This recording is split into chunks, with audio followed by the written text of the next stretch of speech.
नमस्कार. श्री स्वामी समर्थ मंडळी, तुळशीच्या रोपावर जेव्हा मंजिरी येते तेव्हा हा एक खूप शुभ संकेत मानला जातो.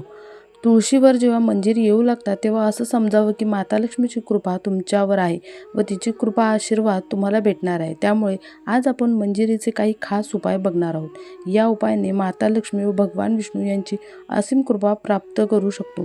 प्रत्येक घराच्या अंगणामध्ये तुळशीचे रोप असतेच. जर तुमच्या घराच्या अंगणामध्ये तुळशीचे रोप नसेल तर तुमच्या घरात तुळशीचे रोप तुम्ही नक्की ठेवावे.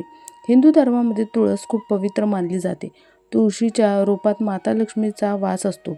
यामुळे तुळशीच्या रोपाची सकाळ संध्याकाळ पूजा करावी व संध्याकाळी तुळशीजवळ एक तुपाचा दिवा नक्की लावावा. तुळशीचे रोप जितके पवित्र आहे त्याचप्रमाणे तुळशीच्या मंजिरी देखील पवित्र आहेत व महत्त्वपूर्ण मानली जाते. तुळशीच्या मंजिरीचे काही उपाय जर तुम्ही कराल तर तुमच्या घरामध्ये कधीही धनाची कमतरता होणार नाही. तसेच तुमच्या धनाची तिजोरी कधीही खाली होणार नाही. तुमच्या घरात पैशाची कधीही कमतरता किंवा तंगी जाणवणार नाही. घरातील प्रत्येक व्यक्तीला त्याच्या कार्यामध्ये नक्कीच सफलता भेटणार आहे व घरात नेहमी सुख समृद्धी तसेच शांती राहील.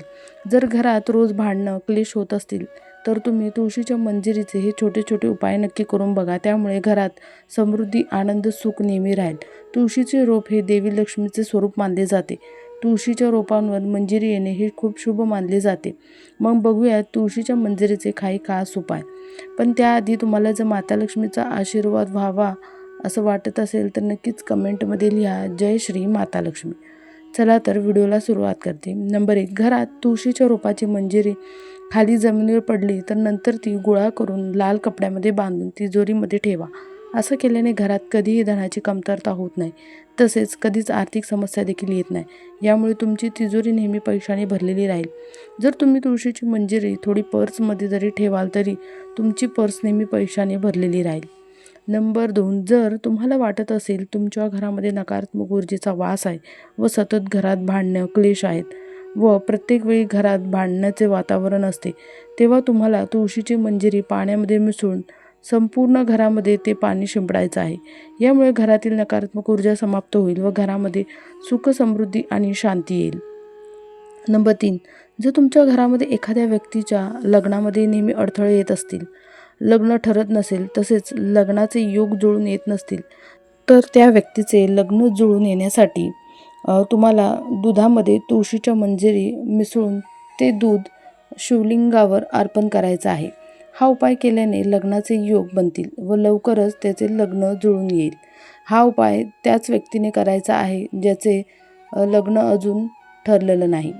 नंबर 4. शुक्रवारचा दिवस माता लक्ष्मीला समर्पित आहे. या दिवशी माता लक्ष्मीची पूजा करताना मंजिरीचा वापर करावा. यामुळे माता लक्ष्मी प्रसन्न होते व तिची कृपा नेहमी आपल्यावर राहते. तसेच तुमच्या जीवनातील दुःख, संकटे देखील दूर होऊन जातील. नंबर 5. तुळशीच्या पानांसोबतच तुळशीच्या मंजिरी देखील खूप उपयोगी आहेत. तुळशीच्या उपायाने माता लक्ष्मीची कृपा नेहमी तुमच्यावर राहील. तसेच भोलेबाबांना तुळस अर्पण करणे वर्जित मानले जाते, पण तुळशीच्या मंजिरी शिवलिंगावर आपण अर्पण करू शकतो.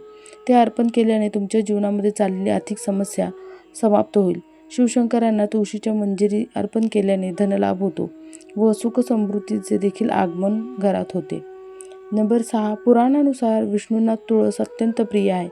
विष्णूंना तुळशीची मंजिरी अर्पण केल्याने मोक्षाची प्राप्ती होते व व्यक्ती जन्म मरणाच्या पापांपासून मुक्त होतो. यामुळे तुम्ही देवघरामध्ये विष्णूंना तुळशीची मंजिरी नक्की अर्पण करावी. नंबर 7. जर तुमच्या घरात पैसे टिकत नसतील, तसेच पैसे येतात पण ते टिकत नसतील, विनाकारण आवाजावी खर्च होत असेल, तर तुम्ही गंगाजलामध्ये तुळशीच्या मंजिरी टाकून त्या जलाचा जो आहे शिडकाव तुम्हाला घरामध्ये करायचा आहे. पण हे लक्षात घ्या की हा पाण्याचा शिडकाव करताना मंजिरीचे दाणे खाली पडू नये किंवा पडले तरी ते कोणाच्या पायाखाली येऊ देऊ नयेत. या उपायाने घरातील नकारात्मक ऊर्जा व दरिद्रता देखील दूर होईल. नंबर 8. घराची उत्तर पूर्व दिशा जी ईशान्य कोण आहे. ईशान्य कोण हा खूप पवित्र दिशा मानली जाते. ही आपल्या घराची खूप शुभ दिशा मानली जाते. या दिशेला देवी देवतांचा वास असतो. अशा वेळी जर घरात या दिशेला कुंडीत तुळशीचे रोप ठेवाल तर यामुळे घरामध्ये धनाचे आगमन होते व घरात सुख समृद्धी येऊन भरभराट देखील होते. नंबर 9. अनेक लोक घराच्या बाल्कनीमध्ये खूप रोपं लावतात, पण जर ही रोपं लावताना योग्य दिशेला लावली नाही तर त्याचा विशेष फायदा तुम्हाला भेटणार नाही. वास्तुशास्त्रानुसार रोपांना, विशेषतः तुळस जिला मंजिरी असते, ती उत्तर पूर्व दिशेला ठेवा. यामुळे व्यक्तीची आर्थिक समस्या, आर्थिक संकटे दूर होतात. नंबर 10, घरामध्ये देवघर हे खूप पवित्र स्थान मानले जाते. या स्थानी तुळशीच्या मंजिरी ठेवणे अत्यंत शुभ मानले जाते. तसेच यामुळे घरात सुख समृद्धी येते. हे स्थान तुमच्या घरात सकारात्मक ऊर्जा घेऊन येते. तुळशीच्या मंजिरी या स्थानावर ठेवल्याने सकारात्मक ऊर्जेचा प्रभाव वाढतो. यामुळे तुमच्या घरात नेहमी प्रसन्न वातावरण राहते. नंबर 11, वास्तुशास्त्रानुसार घराची उत्तर पूर्व दिशा धनाला आकर्षित करते. ही दिशा तुमच्या घरासाठी अत्यंत शुभ मानली जाते. उत्तर पूर्व दिशा हे धनाचे देव कुबेर यांची मानली जाते. या दिशेत एका भांड्यामध्ये तुळशीची मंजिरी ठेवल्यास घरामध्ये नक्कीच धनाचे आगमन होते. नंबर 12, तुळशीची मंजिरी घरात ठेवल्याने नकारात्मक ऊर्जा नष्ट होते. पण यासाठी एखाद्या शुभ दिवशी गंगाजलामध्ये तुळशीच्या मंजिरी घालून घरामध्ये ठेवावे व हप्त्यातून 2 दिवस याचा छिडकाव घरामध्ये करावा. असं केल्याने घरातील नकारात्मक ऊर्जा मूळतः नष्ट होते. नंबर 13, गुरुवारचा दिवस हा विष्णू भगवानांना समर्पित आहे. विष्णूंना तुळस अत्यंत प्रिय आहे. त्यामुळे प्रत्येक गुरुवारी विष्णूंना तुळस अर्पण करावी. असं केल्याने तुमच्या जीवनातील आर्थिक संकट व समस्या दूर होतील व धनाची भरभराट होईल. जर तुमचे पैसे अडकलेले असतील तर तेही तुम्हाला लवकरात लवकर भेटतील. नंबर 14, जर तुमच्या घरामध्ये एखादा व्यक्ती सारखाच आजारी पडत असेल, तसेच त्याला दीर्घकाळ एखादा आजार असेल, त्यांनी तुळशीची मंजिरी पाण्यामध्ये मिसळून त्या पाण्याने अंघोळ करावी. यामुळे शारीरिक रोगांपासून देखील मुक्ती भेटते व यामुळे व्यक्तीचे अनेक पाप देखील नष्ट होतात. नंबर 15, आपल्या शास्त्रात सांगितलेलं आहे, तुळशीची पाने कधीही जाळू आपण शकत नाही. तेच तुळशीच्या मंजिरी आपण जाळू शकतो.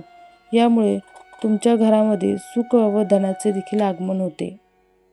तसेच संध्याकाळी दिवे लागणीच्या वेळेस थोडं तूप घेऊन त्याचा दिवा लावा. यामुळे घरातली दरिद्रता तसेच नकारात्मक ऊर्जा देखील नष्ट होते. मंडळी, ही माहिती तुम्हाला आवडली असेल तर कमेंटमध्ये मला नक्की सांगा. तसेच माहिती आवडल्यास लाईक करा आणि शेअर करा. तसेच चॅनलवर नवीन असाल तर सबस्क्राईब देखील करा. धन्यवाद.